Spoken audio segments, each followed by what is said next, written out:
योगी आदित्यनाथ जी, माननीय योगी आदित्यनाथ जी, मेरी आपसे गुहार है कि इसमें निष्पक्ष जांच हो, अन्यथा मैं पूरे परिवार सहित विधानसभा के सामने ही आत्मदाह कर लूंगा, या तो मुझे इच्छा मृत्यु की स्वीकृति प्रदान करी जाए। पीड़ित व्यापारी ने सीएम योगी आदित्यनाथ से इच्छा मृत्यु की मांग करी हुई है।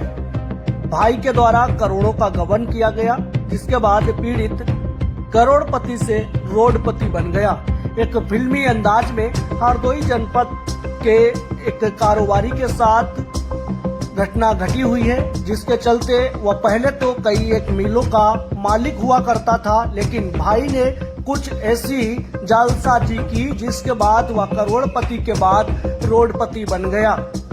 तमाम शिकायतें उसके द्वारा जिला प्रशासन से की गई, लेकिन अभी तक उसको न्याय नहीं मिला हुआ है। विवश होकर पीड़ित ने सीएम योगी आदित्यनाथ से न्याय की गुहार लगाई हुई है। उसने कहा हुआ है कि अगर सीएम साहब हमें आप न्याय नहीं दिलवा पा रहे हैं तो मुझे इच्छा मृत्यु की इजाजत दे दीजिएगा। कई वर्षों से लगातार यह पीड़ित व्यापारी जिला प्रशासन से न्याय की गुहार लगा रहा है, लेकिन अभी तक इसको न्याय नहीं मिला हुआ है। विवश होकर पीड़ित ने यहां तक की धमकी दे डाली कि अगर न्याय नहीं मिला तो विधानसभा के सामने आत्मदाह कर लूंगा। सुनिएगा पूरे मामले पर पीड़ित की जुबानी किस तरीके से उसके भाई ने उसके साथ जालसाजी की और करोड़ों का गबन कर लिया। फर्जी दस्तावेजों के सहारे हरदोई की कई बैंक भी इनके साथ सम्मिलित थी। जिस भाई ने इनके साथ ये जालसाजी की हुई है उसके खिलाफ कई एक शिकायतें की गई, लेकिन अभी तक जिला प्रशासन ने कोई भी कार्रवाई नहीं की हुई है। योगी आदित्यनाथ जी, माननीय योगी आदित्यनाथ जी, मेरी आपसे गुहार है कि इसमें निष्पक्ष जांच हो, अन्यथा मैं पूरे परिवार सहित विधानसभा के सामने ही आत्मदाह कर लूंगा, या तो मुझे इच्छा मृत्यु की स्वीकृति प्रदान करी जाए।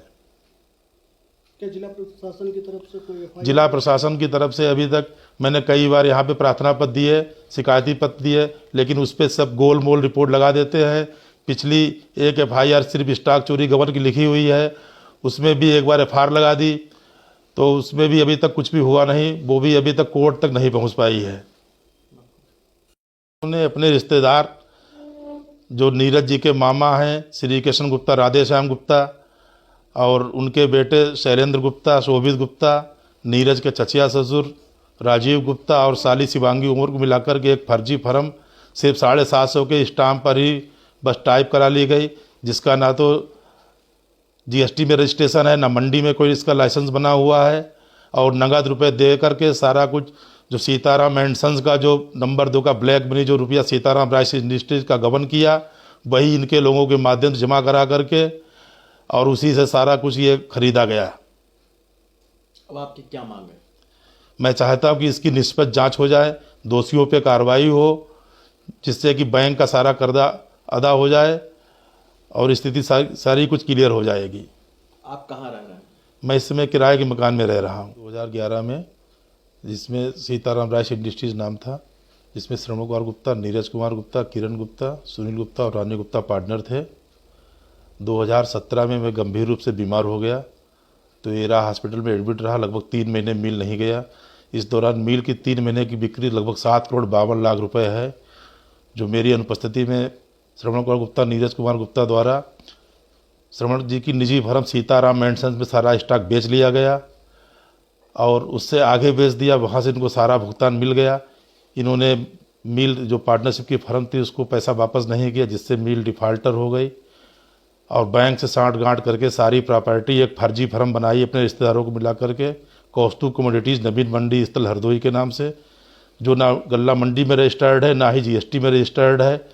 सिर्फ कागजों पर ही उस पर लेन देन हेरा फेरी करके नगद रुपया जमा करा करके बैंक से साठ-गांठ करके सारी प्रॉपर्टियाँ अपने रिश्तेदार और बहू के नाम से मिल से मिलकर ऑक्शन करा ली और बैंक के मैनेजर द्वारा सारी प्रॉपर्टियाँ सिंगल बिट पे ही बेच दी गई, जिसमें बैंक ने 70 लाख रुपए का पारुल गुप्ता, जो कि ऑलरेडी उनके हस्बैंड राइस मिल में पार्टनर थे और वो डिफ़ाल्टर भी हैं, उनको 70 लाख रुपए का बैंक ने लोन भी कर दिया। तो मेरी मुख्यमंत्री योगी आदित्यनाथ से गुहार है कि इसमें न्याय होना चाहिए। मुझको बिल्कुल रोड पे ला दिया तो इसमें अगर निष्पक्ष जांच किसी गैर जनपद से हो जाएगी, क्योंकि स्थानीय प्रशासन द्वारा अभी तक कोई भी उचित कार्रवाई नहीं की गई, तो मैं चाहता हूं कि इसकी किसी गैर जनपद से जांच हो जाए तो सारा कुछ क्लियर हो जाएगा। जो